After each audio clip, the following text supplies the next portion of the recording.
Hello, welcome students. Today we are going to start with 7th chapter of 9th ICSE biology. Okay, so 7th chapter of 9th ICSE biology, that is respiration in plants. Now हम लोग हमेशा सोचते हैं respiration मतलब अगर ये word हमारे दिमाग में आया तो हम हमेशा सोचते हैं कि सांस अंदर लेना और सांस बाहर लेना, है ना। लेकिन ये तो एक बस एक छोटा सा पार्ट है रेस्पिरेशन का। Means breathing is just a part of respiration. What actually respiration is, respiration whole process. Respiration means the breakdown of complex food materials into smaller parts with the help of oxygen and gaining the energy in the form of ATP from it. तो respiration basically क्या है, जो food material है उनको oxygen के presence में तोड़ना और उन फूड मटेरियल से एनर्जी निकालना, मतलब energy banana in the form of ATP. मतलब जैसे मान लो ये फूड मटेरियल है, ये फूड मटेरियल है, इस पे ऑक्सीजन एक्ट होगा, ये ऑक्सीजन एक्ट होगा, ठीक है। ये ऐसा ऑक्सीजन हमने एक्ट करवा दिया, तो ऑक्सीजन एक्ट होगा फूड के ऊपर और इस फूड को ब्रेक डाउन करेगा, ठीक है, और उससे क्या बनेगा, एनर्जी। और एनर्जी का नाम क्या है, हम लोग क्या बोलते हैं, एटीपी। तो क्यों रेस्पिरेशन क्यों जरूरी है? जैसे मान लो हम लोग, मैं बोलता हूं कि ह्यूमंस ने कार इन्वेंट किया, ठीक है। तो कार क्यों इन्वेंट किया? जब उसका नेसेसिटी होगा तभी इन्वेंट किया है ना।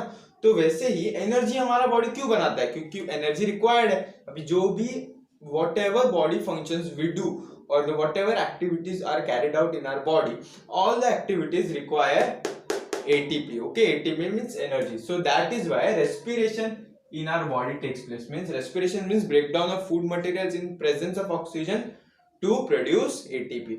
अब ये प्लांट्स में भी होता है। अब प्लांट्स में लंग्स वगैरह वो सब है क्या? नहीं है। तो प्लांट्स में गैसेस डायरेक्टली आता है और अंदर सेम प्रोसेस होता है कि ऑक्सीजन जो है वो सेल के अंदर जाता है, माइटोकॉन्ड्रिया के अंदर जाता है, फूड जो है वो ब्रेक डाउन होता है और माइटोकॉन्ड्रिया से क्या मिलता है हम लोग को, एटीपी मिलता है। तो ये एनर्जी कौन से, अच्छा ठीक है मैं बताऊंगा कि क्या होता है। तो रेस्पिरेशन इतना जैसे मैं बता रहा हूँ, it is not that simple. Okay, it is a complex process, it is a very long process. तो हम लोग देखेंगे कि कैसे क्या होता है। तो एक रिएक्शन लिख लेते हैं, ये है रेस्पिरेशन का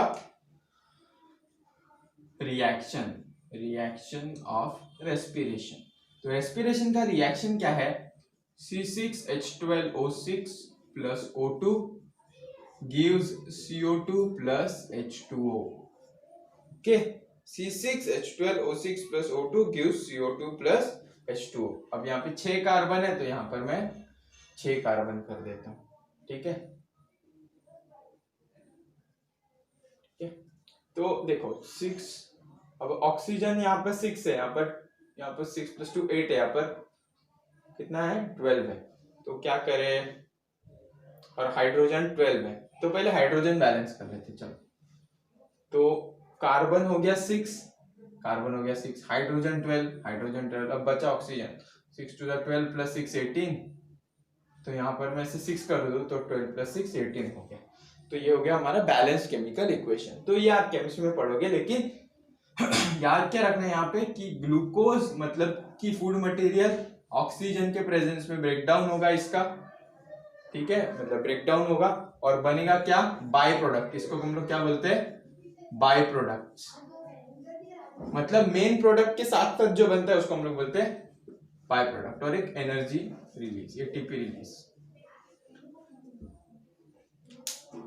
तो ये था हमारा बेसिक व्हाट इज रेस्पिरेशन। तो 3 मेन स्टेप्स होता है रेस्पिरेशन में। तो 3 स्टेप्स कौन कौन सा,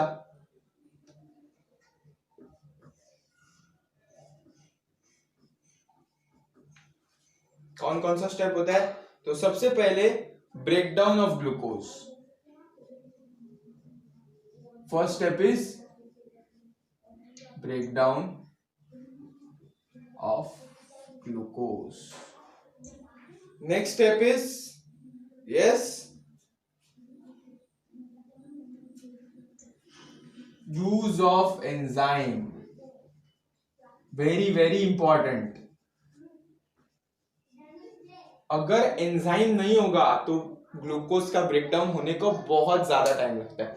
all the chemical reactions that occur in our body are catalysed, या फिर उसका जो रेट है वो कौन इंक्रीज करता है?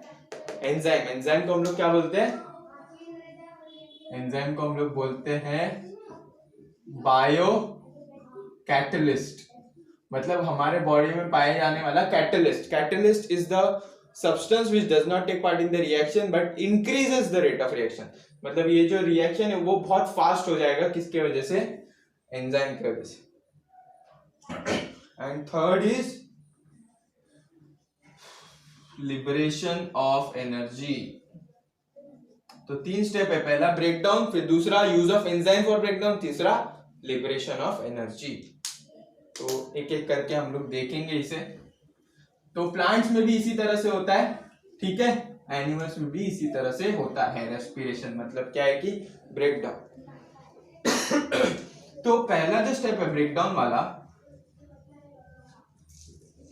उसमें ग्लूकोज जो है वो ब्रेकडाउन होगा, ठीक है, थ्रू अ प्रोसेस,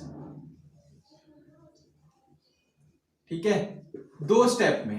ये है स्टेप 1, ये है स्टेप 2। तो सबसे पहले स्टेप का नाम क्या है?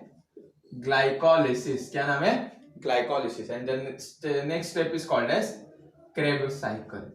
मतलब it seems very easy to say that glucose is broken down in presence of oxygen to give energy, carbon dioxide and water, but it is not simple as it seems. Okay, glucose को break down करने में बहुत लंबा चौड़ा process है, बहुत ज्यादा लंबा, ठीक है। मतलब different different chemical substances are formed in the middle. मतलब जैसे विरार से चर्च गेट जाना है ना, तो मैं मतलब रेस्पिरेशन ऐसा प्रोसेस है, विरार से चर्च गेट जाना, लेकिन उसके बीच में तो बहुत सारे स्टॉप्स आते हैं ना। तो ये सारे जो स्टॉप्स है वो आपको यहाँ पे बुक में नहीं दिखाए गए हैं, लेकिन बहुत इंपॉर्टेंट स्टॉप्स होते हैं बीच बीच में सारे, जो कि मदद करते हैं विरार से चर्च गेट या फिर बोल सकते हैं ग्लूकोज से पाइरुवेट एक सब्सटेंस बनता है उस तक जाने के, और फिर पाइरुवेट से फिर और दूसरा सब्सटेंस बनता है उस तक जाने के लिए। तो ठीक है, तो ये था हमारा कुछ छोटा सा। अब देखो ग्लाइकोलिसिस, ग्लाइको शब्द आया है ग्लूकोज से, एंड लाइसिस मीन्स क्या होता है? ब्रेकडाउन। तो ग्लूकोज का ब्रेकडाउन, इसलिए इसको क्या बोलते हैं? ग्लाइकोलिसिस। और इसके बाद next step Kreb cycle. Kreb एक साइंटिस्ट का नाम था, ठीक है, हैंस क्रेब नाम का।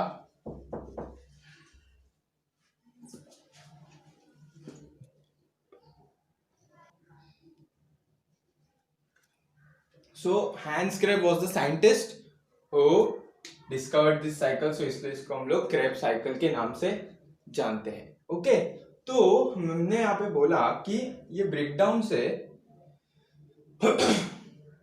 एटीपी मिलता है। Okay, ATP is produced, okay, at end of the whole process.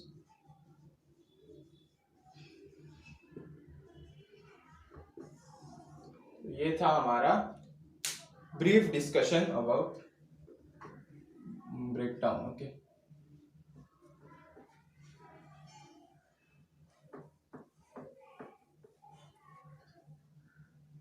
Next metabolic reaction. Metabolism मतलब क्या? What is metabolism? तो metabolism is cellular reactions. The cellular reactions, okay, cellular reactions that takes place in the body are called as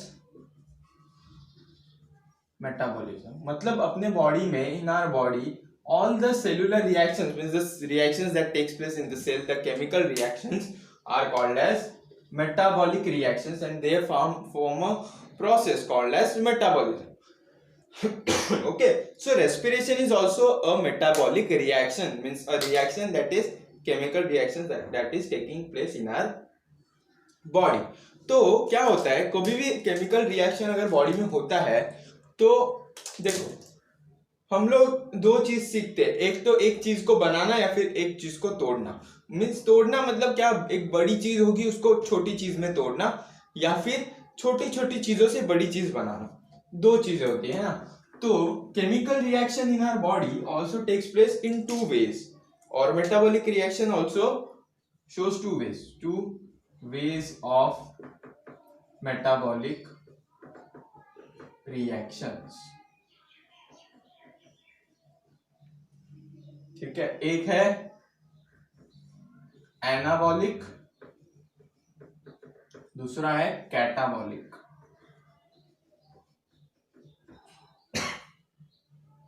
एक है anabolic reaction, दूसरा है catabolic reaction. Anabolic means synthesis of a substance and catabolic is breakdown of a substance. अब इसको याद कैसे रखना है, देखो कैटा मीन्स काटा, है ना, ऐसा कैटा मीन्स काटा नहीं होता है, याद रखना है कैटा मीन्स काटा। काटा मीन्स तोड़ना, है ना, काटना मीन्स तोड़ना, तोड़ना मीन्स ब्रेकडाउन। तो जो बड़े फूड सब्सटेंसेस होते हैं उनको ब्रेकडाउन करके स्मॉलर में कन्वर्ट करना, उसको हम लोग बोलते हैं कैटाबॉलिक मीन्स, या फिर catabolism means breakdown of complex food material into simple, इसको हम लिखते हैं complex to simple. Complex means बड़े से तोड़ के छोटा करना, और सिंपल यहां पर आएगा सिंपल टू कॉम्प्लेक्स, मतलब छोटा छोटा मिला मिला के बड़ा बनाना, उसको हम लोग बोलते हैं एनाबॉलिक। तो याद रहेगा, two type of chemical reactions takes place और two type of metabolic reactions. ठीक है, anabolic and catabolic. Catabolic means complex to simple means breakdown of a substance, काटना मीन्स कैटा मीन्स काटना means break down, and anabolic means synthesise करना, बनाना, छोटे छोटे molecules को जोड़कर, उसको हम लोग बोलते हैं एनाबॉलिक रिएक्शन। तो देखो इसको है ना, और एक चीज इसमें याद रखना है, इस चीज को तोड़ेंगे तो इससे एनर्जी बाहर आएगा। ठीक है, किसी चीज को तोड़ने में ज्यादा मेहनत लगती है या बनाने में ज्यादा मेहनत लगती है? सिंपल सा लॉजिक है, बनाने में ज्यादा मेहनत लगती है, तो यहाँ पर एटीपी क्या होगा, यूज होगा, है ना। एनर्जी अगर इसको देंगे तभी जाके बन पाएगा, है ना, याद रहेगा। बनाने में ज्यादा मेहनत लगती है, to synthesise it requires more energy, so energy is used in this process. Okay, and यहाँ पे तोड़ने में तो कोई एनर्जी नहीं लगती, तो इसका एनर्जी यूज हो रहा है यहाँ पे, तो इसका यहाँ पे opposite, energy is produced, ATP is produced. समझ आ रहा है, ज्यादा मेहनत लगना या फिर ज्यादा एनर्जी लगना मतलब एनर्जी यूज होना, है ना। एक लड़का है, वो चीज को बनाने की कोशिश कर रहा है, तो मैं उसको एक एनर्जी का पैकेट फेंक के दूंगा कि ये ले एनर्जी, तो मैंने उसको एनर्जी दिया, तो उसने वो एनर्जी यूज किया। लेकिन वही लड़का अगर वो एक चीज को तोड़ रहा है तो उससे एनर्जी बाहर आ रही है, तोड़ने की वजह से एनर्जी बाहर आ रही है, तो वो पैकेट मेरी तरफ आ रहा है, मतलब मेरी तरफ एनर्जी आ रहा है। Energy is given out means energy is produced from that process, and energy is used मतलब मैं उसको एनर्जी दे रहा था तो वो एनर्जी यूज हो रहा था उधर। ठीक है, तो ये हो गया। और एक और चीज हम लोग ने अभी यहाँ पे हम लोग बात कर रहे थे कि ऑक्सीजन के प्रेजेंस में फूड का ब्रेकडाउन होता है, तो इसलिए इसको रेस्पिरेशन को हम लोग क्या बोलते हैं, oxidation of food material. Okay, oxidation of food material means oxygen के प्रेजेंस में हो रहा है, इसलिए इसको ऑक्सीजन ऑक्सीडेशन बोलते हैं। तो अब देखते हैं हम लोग रेस्पिरेशन एंड कंबशन। कंबशन और रेस्पिरेशन, कंबशन मतलब बर्निंग, अब रेस्पिरेशन और कंबशन दोनों एक रिएक्शन है, केमिकल रिएक्शन। दोनों में डिफरेंस क्या है, देखो, it is a complex reaction involving series of steps, बहुत सारे स्टेप्स है। जैसे ग्लाइकोलिसिस, क्रेब्स साइकिल, ग्लाइकोलिसिस होता है उसके बाद क्रेब्स साइकिल होता है ना। तो ग्लाइकोलिसिस में भी 6-7 रिएक्शन, क्रेब्स साइकिल में 10-12 रिएक्शन, लेकिन कंबशन नहीं, सीधा 1 स्टेप, काफी सिंपल। फिर इसमें एंजाइम्स यूज होता है, एंजाइम्स यूज होता है। उसमें है क्या ऐसा नहीं, उसको क्या करना पड़ता है, हीट करना पड़ता है। कंबशन मतलब बर्न करना, तो बर्न करने के लिए उसको हीट देना पड़ता है, तो हीट इज गिवन। यहाँ पे एंजाइम दिया जाता है, फिर एंजाइम यूज होता है, यहाँ पे हीट। ओके, नेक्स्ट क्या होगा, नेक्स्ट हो सकता है एनर्जी इज प्रोड्यूस्ड, एनर्जी और एटीपी इज प्रोड्यूस्ड।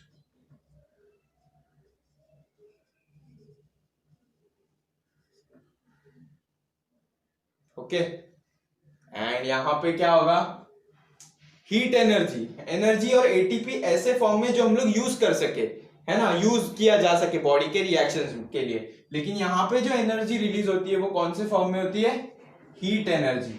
हीट भी तो एक एनर्जी है ना। यहाँ पर हम लोग कौन सी एनर्जी की बात कर रहे हैं, mechanical energy. Mechanical energy means body के जो फंक्शंस है वो करने में काम आएगा। लेकिन यहाँ पे जो हीट एनर्जी है, यहाँ पे जो एनर्जी रिलीज हो रही है वो हीट एनर्जी के फॉर्म में या फिर लाइट एनर्जी के फॉर्म में, विच इज नॉट यूजेबल, है ना, यूजेबल नहीं हो। तो ये आप याद रख सकते हो।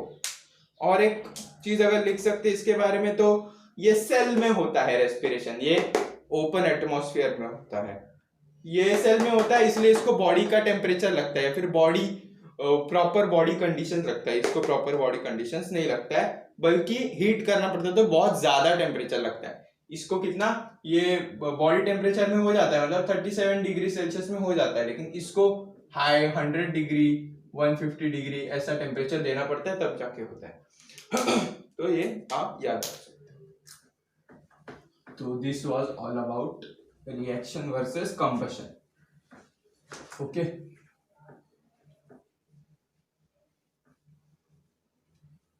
नाउ मूविंग फॉरवर्ड, 2 टाइप का रेस्पिरेशन होता है।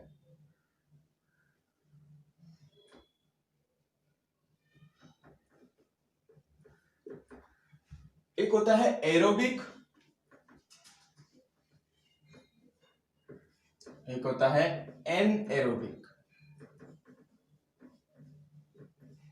एक होता है एरोबिक और दूसरा होता है एनएरोबिक। अभी एरोबिक मतलब in presence of oxygen, aerobic means क्या है, इन प्रेजेंस ऑफ ऑक्सीजन, और anaerobic means in absence of oxygen, है ना। मतलब ऐसा रिएक्शन या फिर ऐसा रेस्पिरेशन जो ऑक्सीजन के प्रेजेंस में हो रहा है वो एरोबिक है, और ऐसा जो ऑक्सीजन के एब्सेंस में हो रहा है वो एनएरोबिक है। इफेक्टिव कौन सा होगा, बट ऑब्वियस है ये ज्यादा इफेक्टिव रहता है, मोर इफेक्टिव, ये लेस इफेक्टिव। अब क्यों ऐसा, क्योंकि इसमें more ATP is produced, more effective, क्यों, बिकॉज उसमें एटीपी प्रोड्यूस होता है, more ATP is produced. And less effective क्यों, क्योंकि लेस एटीपी प्रोड्यूस्ड।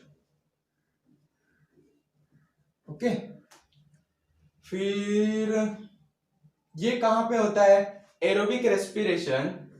अभी रेस्पिरेशन तो सेल में होता है ना, respiration is a metabolic reaction and metabolism is cellular reaction. तो सेल में एरोबिक रेस्पिरेशन माइटोकॉन्ड्रिया में होता है, वेरी इंपॉर्टेंट। कहां पे होगा, अभी एटीपी प्रोड्यूस होता है, तो ATP, mitochondria is called as power house of the cell, why, because it produces ATP. तो एटीपी प्रोड्यूस हो रहा है, तो बट ऑब्वियसली एरोबिक कहां पे प्रोड्यूस होगा, कहां पे कैरी आउट होगा, माइटोकॉन्ड्रिया में। यहाँ पे बहुत कम एटीपी प्रोड्यूस होता है, तो ये कहां पे होता है, साइटोप्लाज्म में। कहां पे होगा, साइटोप्लाज्म में, याद रहेगा। और इसमें कह सकते हैं एग्जाम्पल चलो एग्जाम्पल तो कॉमन है काफी, जो नॉर्मली अपना रेस्पिरेशन होता है, तो उसमें एरोबिक मतलब normally when we respire sufficient amount of oxygen is available to the cell, so the condition that is created is called as aerobic. Now anaerobic में एक important example है, वो है when we exercise very rigorously, या फिर vigorously जब हम लोग बहुत ज्यादा एक्सरसाइज करते हैं। तो देखो बहुत ज्यादा एक्सरसाइज करने की वजह से क्या होता है कि मसल्स बहुत ज्यादा काम करते हैं, मसल्स ज्यादा काम करते हैं तो उसको ज्यादा ऑक्सीजन चाहिए, है ना, ज्यादा ऑक्सीजन चाहिए तो वो क्या कहते हैं ज्यादा मसल ज्यादा काम करते हैं तो वो ज्यादा एटीपी यूज कर लेता है ना, मसल्स काम करने के लिए एनर्जी चाहिए तो वो ज्यादा एटीपी यूज कर लेता है, ठीक है। तो अब ज्यादा एटीपी यूज हो रहा है तो नया बन नहीं रहा है उतना जल्दी, है ना, नया बन नहीं रहा है, और नया बनने के लिए क्या चाहिए, ज्यादा ऑक्सीजन।